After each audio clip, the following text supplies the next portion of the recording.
Recording in progress. So for those of you watching, for those of you that have surfed in or are listening to this conversation, this is a UPMA presidential conversation. We're going to talk about the UPMA Legal Defense Fund, the representation in general. Joining me today is Padric Fisher. He is the chapter president of our Oregon chapter of UPMA. Thanks for joining us, Padric. Thanks for having me. So you and I talk constantly, and we had about an hour conversation. I think it was about the recent Postal Supervisor magazine from the National Association of Postal Supervisors, and a couple of articles in there that mention this by name. You know, within the scope of the Postal Services, there are two management organizations that are delineated in Title 39. We'll get into that a little bit later when we talk about representation. We consult with the Postal Service on issues, on workplace issues, pay, benefits, that sort of thing. We're recognized as a postmaster organization, and NAPS is recognized as a supervisor organization. They recently had a lawsuit. It's been 2-3 years old. We'll go into that a little bit too, and decisions or opinions based on that. But primarily, I wanted to focus today on President Ivan Butts, who right out front is a friend of mine. I respect Ivan a lot. He helped me a lot in DC when I first got here, and continues to. We're friendly. I speak at his events. They speak. They're welcome to speak at ours, and we kind of do the same thing as organizations. We just do it a little bit differently. So and I work with some of my local folks out here, and they're great people, and they do wonderful jobs for their folks. Yeah, and that's we're going to talk about Brian Wagner later. I don't want this at all to become personal. In fact, I've had conversations with Ivan about this, and he understands why we got to do what we got to do, and I understand why he has to do what he has to do. But he wrote an article, A Tale of Two Representations, and that's the first question. So when we talk about representation, what does that mean to you, Padric? Representation. Well, representation means to me, one, that for pay and benefits, but if you're in some sort of a disciplinary situation as a member, you have us to help you out with your investigative interview, to help guide the case through, up to and including necessary going to the MSPB appeal rights for an adverse action decision. And that's why we decided to do this conversation rather than try and write all this out. Because you're right, representation, there's two trains of representation. There's wholesale representation for all our members and pay talks. Then there's the individual representation where an individual member gets, let's say, in trouble. Investigative interview likes. And then there's adverse action. And it gets conflated a little bit because it's the same disciplinary tag. So for those of you that don't know, obviously discipline is discipline. Letters of warning, 7-day or 14-day suspension. When that discipline goes longer than 14-day suspension or a downgrade or removal, it becomes what we call adverse action. So UPMA has an adverse action legal defense plan. It's delineated. Mr. Butts quotes it accurately, and then misinterprets it a little bit, and we wanted to clear some of those interpretations up. So first and foremost, UPMA charges $0 for any what we call chapter member rep work. So CMRs are our trained personnel that will take you through the investigative interview, and anything up to and including really a 14-day suspension. I'm sure you've met on lots of those kind of cases. Yeah, unfortunately, recently, yes. And the Oregon chapter, if you're an Oregon postmaster, manager, supervisor, member of the UPMA chapter, the Oregon chapter picks up 100% of that cost, correct? Correct. Okay. So, as a matter of fact, I'm actually representing somebody from another chapter because they reached out to me and they have the representation of their choice, so they've asked me to represent them. And for those of you who don't know, Padric recently finished a 3-year stint on the National Executive Board. He was the executive vice president last year, so he has a national presence also, and that happens to people like personalities.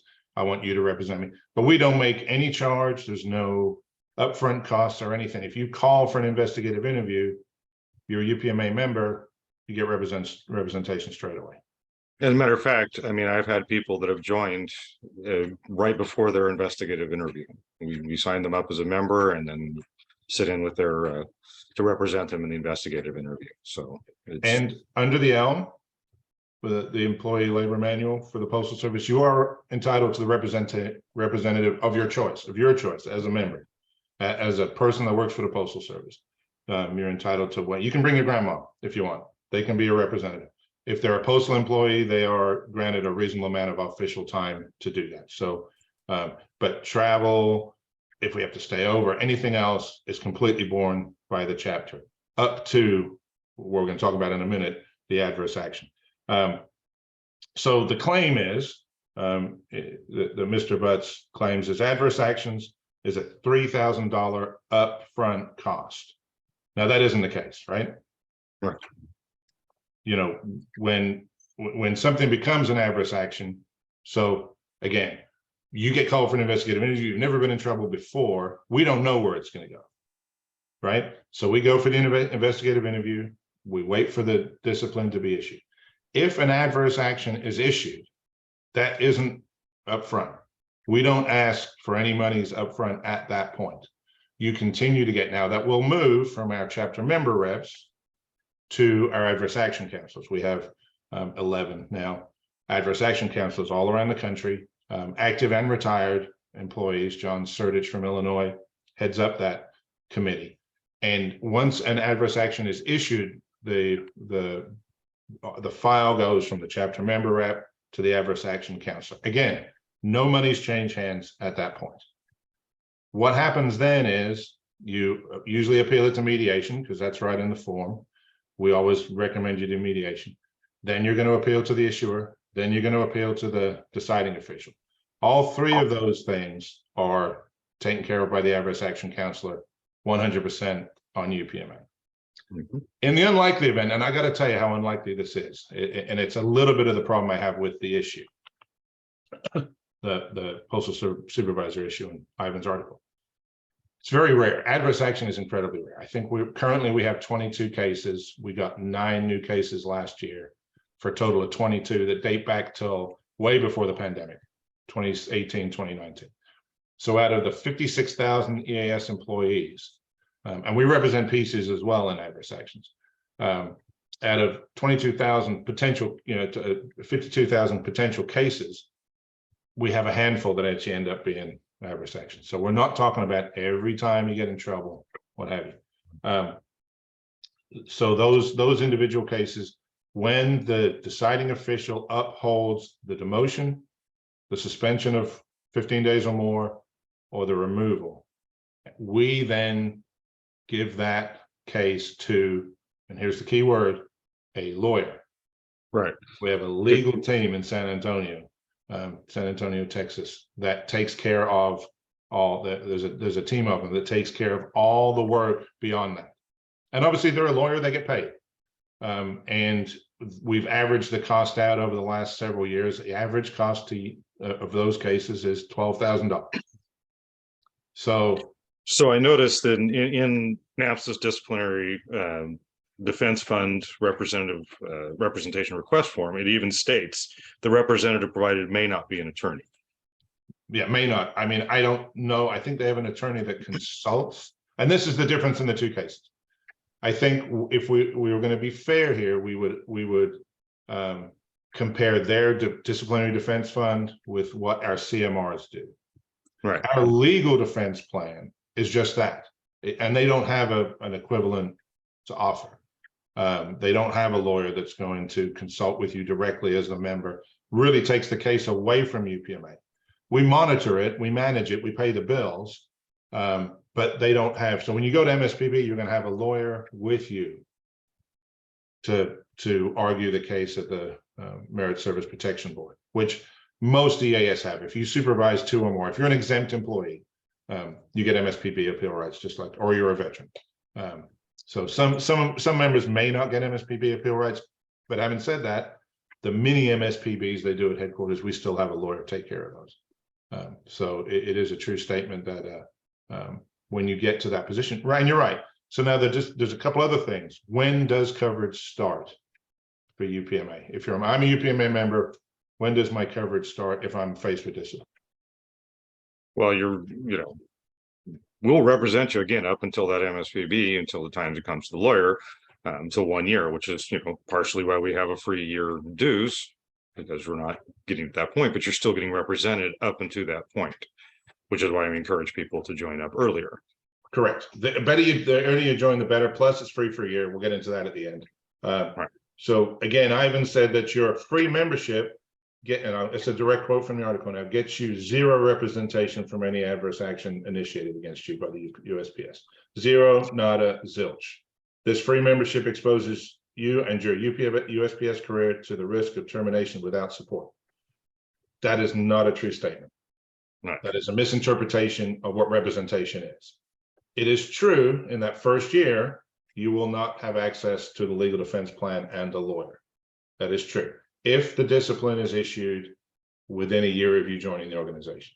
However, what's the waiting period to get somebody with you in the investigative interview, or to get somebody to appeal your initial steps, to do the mediation, to do the appeal to the issuer and appeal to the deciding official? None. Zero. There's no waiting period. If you're on your way to an investigative interview and you join UPMA, you're going to get those services no matter who you are. Now, if they issue the adverse action within a year of you joining, you will not have access to the legal defense plan. And that's the only thing you want to have access to. Right. But we're going to guide you up until that point. Right, exactly. And we're going to be there with you, working with you, probably a couple of different people, spending time on your case, getting to that point. And it may get to the point we don't have MSPB. If we can get it down, reduced down from a removal to something lower, then that's, and we do that all the lawyer time. Involved. We do that all. It's part of the reason we have so few cases at the lawyer is our adverse action counselors do a really good job on clearing cases up before they even go to MSPB. Getting a mediation, getting some sort of agreement. We put the person back to work, we reduce the discipline, whatever it is, and that work comes for free. Now, again, in quoting from Ivan's article, he actually quotes the Disciplinary Defense Fund, and I want to compare and contrast here. So, the active member, this is now the Disciplinary Defense Fund for NAPS. The active member must have signed an application for NAPS membership 60 days from the effective date of promotion from the craft, or must have been a NAPS member no fewer than 90 days prior to the charge being issued. So you get zero representation even under the Disciplinary Defense Fund in your first 90 days. Right? And it could be 60 if I don't know why the distinction's in there, but I think it's just if you're recently promoted and you haven't had 90 days in. But right. Yeah, just as long as you signed the form the first day, and full disclosure, I was a NAPS member for a long time. When I was going through the ASP class, I signed before I got promoted to a 17. I'd already joined. Full disclosure, I'm still a member. Right. Yeah, and I would be too, except that the job I have. And I don't want to dissuade anybody. I think every postal supervisor should be in NAPS. That's their organization. That's the organization that primarily represents them as a whole. However, you have a choice.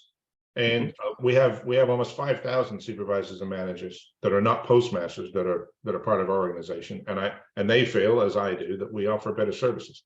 We're just trying to clear up some of the confusion around this. So the other thing is cost.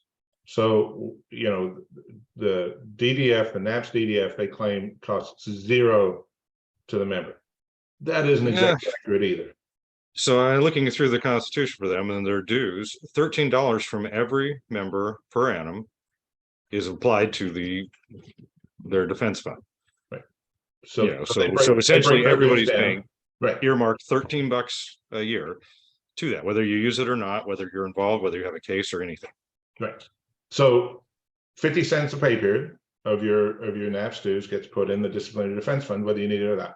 And that's fine. That's an insurance policy. That's why 90% of our members join, is for career insurance. But the idea that it's $0 is a little specious.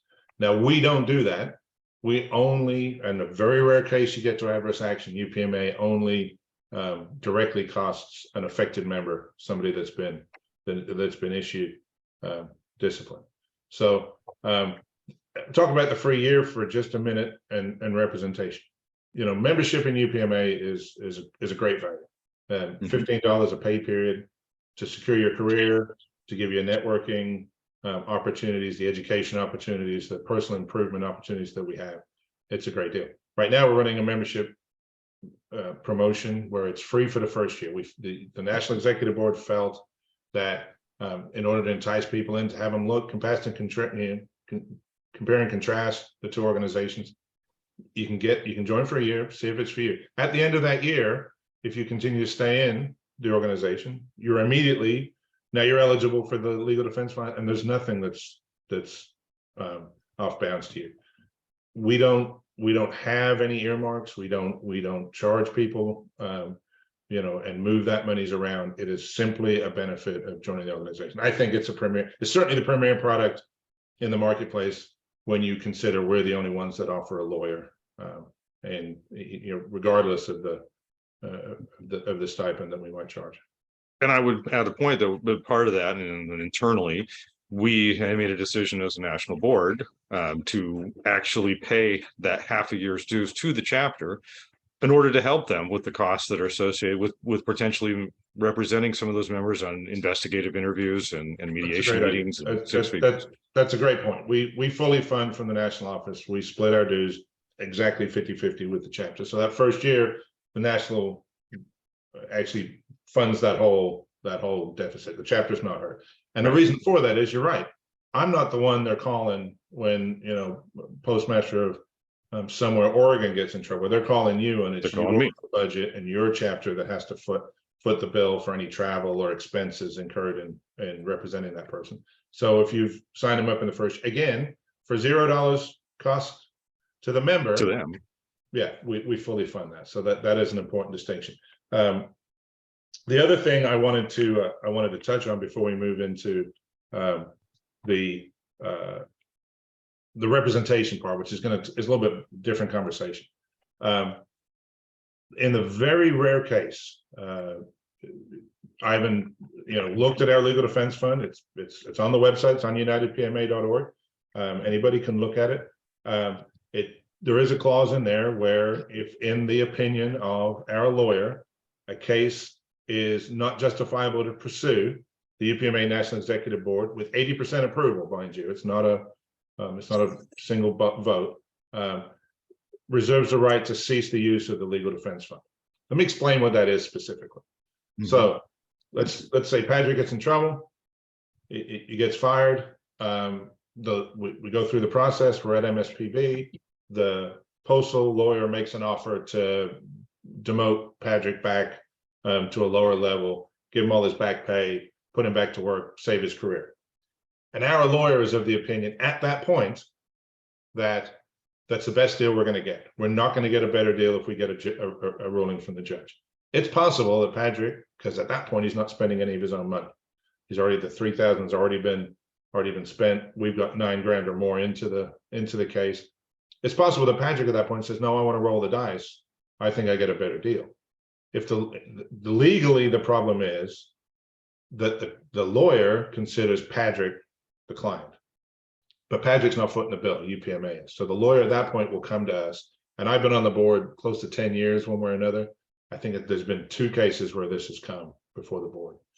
In executive session, the lawyer will explain the situation, say, I think this is the best deal, will give his opinion, and then we get to decide. Were you involved in any of those decisions when last couple I don't think I was. I mean, it's been a while. So for instance, that was a real world example. The service offered a member of ours who had been fired a demotion to a lower grade, but kept his career. And the lawyer this is absolutely the best deal we're going to get. At that point, the National Executive Board has to vote, and it has to be 80%. So it's not 2/3, it's not 50%. I mean, it has to be 80%. And every vote I've been involved in has been unanimous, whether or not we're going to continue with the case. Now, at that point, we don't just drop the client. If he wants to continue with the case, he or she wants to continue with the case, they can still contract with our lawyer, and he'll take care of it. We strongly suggest, and in the 2 cases I'm talking about, a good resolve came from it.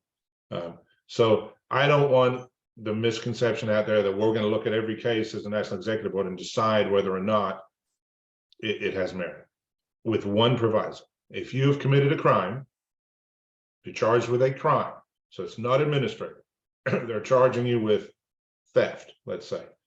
Legal issues are legal issues. That's not what we don't, we deal with. We're not criminal lawyers. We're not protecting you we're not that, our lawyer is not a criminal attorney, although he has done that, and we've switched lawyers now. They have done that in the past, but that's the first. If you're it's not an adverse action if it's criminal. So if it's administrative, and we get to a point where the lawyer says, "Hey, this case, this is the best deal I'm going to get," that's the only time we've ever. And that's why we have the plan. That's why we have it written out. Everybody signs the document when they enter into it with that understanding. So, and just for point of clarification, in NAPS's legal defense, they have that same option. If the client chooses to pursue, then it's at their cost. Correct. And it's delineated in their form and in their policies. And their DDF, I think you mentioned this earlier, it says you may not have a lawyer. You may not have a lawyer. Right. If you get adverse action issued against you, you're going to have access to our legal team. A bar certified lawyer. Correct. That is an expert in this arena and wins cases all the time and gets court costs. Here's the other thing before we move on. The court costs. So let's get to the end. Let's actually say we get to an MSPB case. We get in front of a judge. The judge says this case has no merit. The service should never have fired this person, which happens more often than you think. We can then, if we get a ruling from a judge. Now, if we have a settlement before a ruling from the judge, we can't do this. But once we get a settlement from a judge, we can then pursue court costs. So let's use the $12,000. Would be a lot more if it's gone to that distance. But let's just say, for argument's sake, UPMA spent $12,000. Total cost is $12,000, and we get $12,000 back. Guess what happens with 25% of that? That it comes back to the client. We fully refund if it's prorated. If we only get 6, you get $1,500 back. If we get the full 12, you get your $3,000 back. So again, it's a retainer. It's not upfront cost by any means. It's not. You get benefits of our CMR program day one. You get benefits of the adverse action counselor day one. Just in the unlikely, and let's hope never happens, situation where you get adverse action in that first year, when it goes to MSPB, we actually look a lot like NAPS at that point. We'll consult, but you don't get access, and that's the only difference. So anything you wanted to add on that? I think I pretty much cleared. No, I think that's, and of course we go back to the benefit of being involved in UPMA. Most of our members tend to not get involved because they've learned a lot of the things that will get them in trouble, and have networked and found resources and things. And that's a not too, Right. And not to get too deep in the weeds, it's part of the reason we have a legal defense fund. Our members tend to be postmasters especially is a much greater sphere of responsibility. So adverse actions tend to find them on a more frequent basis than some other membership groups. So, and it's a nice pivot there. We'll talk about postmasters and we'll talk about representation, the entire representation. And now I'm quoting from the same Postal Supervisor, the most recent one, January 2023, Postal Supervisor from NAPS. And my friend, Brian Wagner, full disclosure, Brian and I were in the same local in NAPS. Brian was national president. He's immediate national president of NAPS currently. And he wrote an article called Pants on Fire about representation. On a LinkedIn article that he found that I wrote, that I actually sent out several different ways. He found it on LinkedIn, where I talked about representation as a whole, the NAPS lawsuit. We'll touch on that a little bit. And what our opinion is. And ostensibly, everybody knows the rhyme, right? Liar, liar, pants on fire. So at the end of it, he's cute, and Brian's very cute with his writing. Denier, denier, pants on fire, saying that I'm denying what my opinion, or our legal opinion, UPMA's legal opinion of the courtroom. So a little history. So maybe a little background for the lawsuit and our involvement in it. So the 2017, I think it was, pay talks came down. Megan Brennan was still Postmaster General. We were still bleeding red ink. It was a pretty, I think it was 1 page with 3 paragraphs was the initial pay talk agreement that was given to us. I was on the pay talk team back then. I was Illinois chapter UPMA president, but I was on the pay talk team.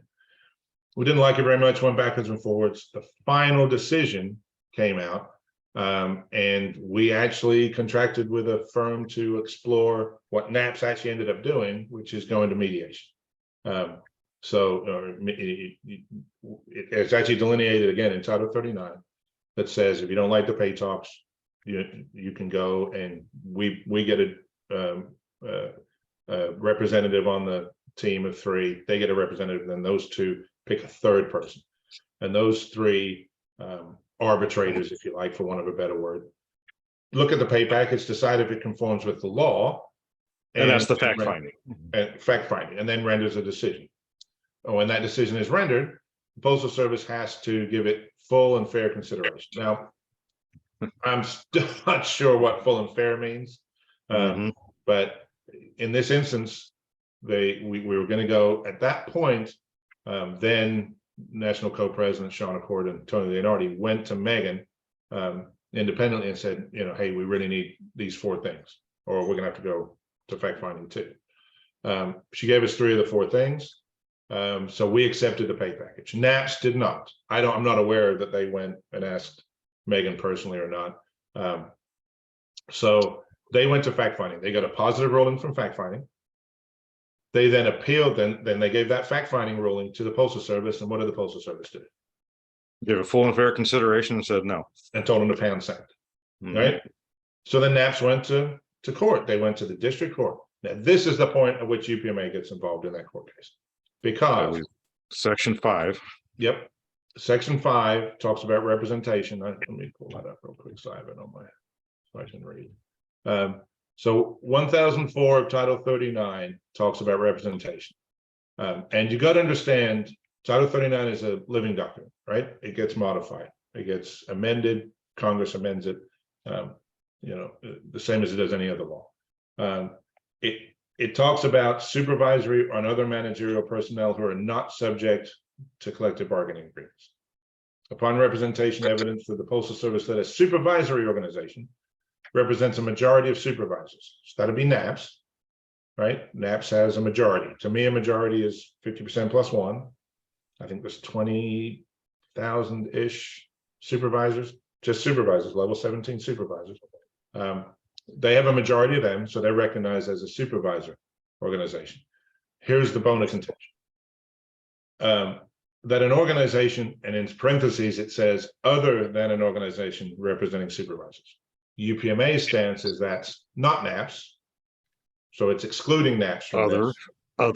It's right. Other than the organization represents at least 20% of postmasters, and then it talks about a managerial organization, which there isn't any. Represents a substantial percentage of managerial employees, such organization shall be entitled blah, blah, blah, right? So NAPS at that lawsuit, when they're arguing about the pay talks, also brought up representation and said to the district court, hey, we see that as we represent everybody. We don't have to have the 20% postmaster threshold, but we represent everybody and we think everybody. The circuit court denied that case. They then appealed it to the DC Circuit Appeal Court. And we went along. The DOJ, the Department of Justice lawyers, stood in for the service at that point. 2 pieces of rhetoric. We did not stand opposed to any part of that lawsuit except for the representation part. We're just exerting our rights to our what we were rights as an organization. Correct. And again, for full disclosure, and we'll go down to let's see here. Similar as if NALC had come in and said, no, we can start representing supervisors now. NAPS would sure take exception with that. Correct. And section H1 of that says, and this is something that got added in a 2003 law, I believe, in order to ensure that postmasters and postmaster organizations are afforded the same rights as this section, and it's afforded to the supervisors or the supervisors organization, subsections G through G, which we're just talking about, shall be applied with respect to postmasters and postmasters organization by substituting postmaster organization for supervisor organization. So we get the same rights as NAPS based on the change. Now, unfortunately, they didn't change the syntax. So the argument was made at the appeal court and the appeal court rendered a decision. Now, NAPS is leaning on that, relying on that, and this is where the disparity comes. They did get a ruling from the appeal court. Our legal understanding at the time was the appeal court was going to remand it back to the district court for them to hear it there.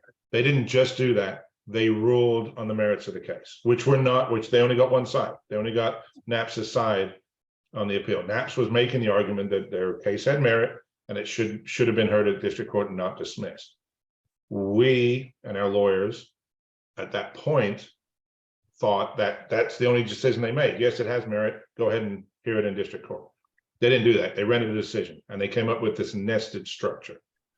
And what they say in nested structure is they read the language other than postmaster organization to mean it relieves NAPS of the requirement to have 20% of postmasters or a significant number of managers in their organization in order to represent them as a group. Okay. We should pause for just a second, just so everybody's fully clear. If they're still with us, great job.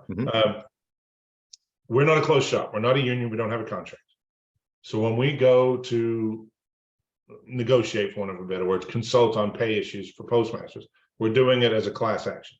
Not all postmasters are members of UPMA. Up front. Not all supervisors are a member of NAPS. Certainly not all postmasters and managers are a member of NAPS or UPMA. However, because of the language here, we can consult for pay and benefits for the whole. The Postal Service will apply whatever agreement they make with us to all members. The service reads this language that if NAPS wants to represent an individual member who's not a supervisor, they will recognize that representation. If we want to represent a supervisor or manager, a little different. Let's say supervisors to make it simple. They will listen to our because the ELM says representative of your choice. Right, and that's in disciplinary or administrative. Yes, correct. Individual representation. You know, or it could be a pay dispute. It could be a workplace environment thing. It doesn't have to be disciplinary. It could be any kind of grievance. I hate to use that word, but everybody understands it. Any individual grievance you might have against the Postal Service, they recognize UPMA as the representative of Padric Fisher by virtue of your membership. Right. What they don't recognize, and they still don't recognize this, is UPMA being able to consult on supervisor issues in the globe, and the local supervisor issues. And they haven't conceded that they're going to recognize NAPS as being able to consult on postmaster issues.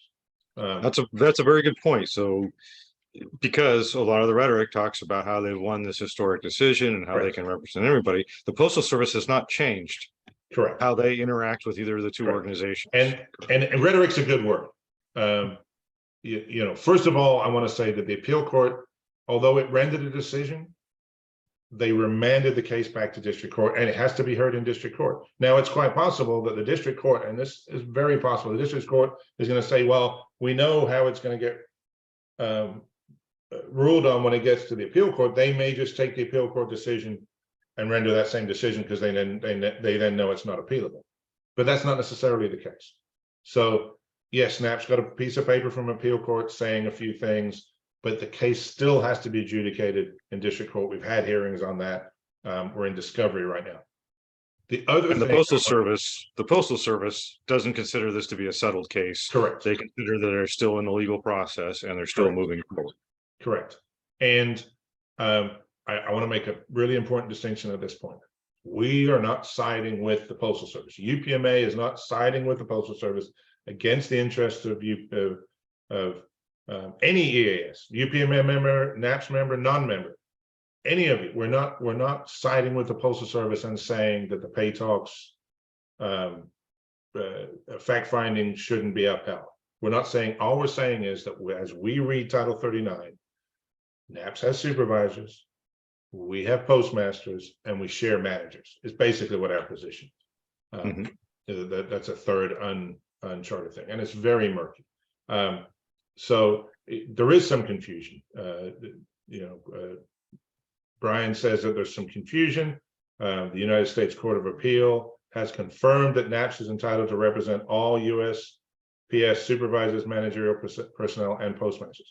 Interestingly enough, the appeal court makes this nested structure. I don't believe if it is a nested structure and NAPS is saying they're entitled to represent everybody because they have a majority of supervisors, but if everybody's a supervisor, they no longer have a majority. They have 20% of postmasters, same as we do. They don't have 20% of postmasters, but it's pretty close.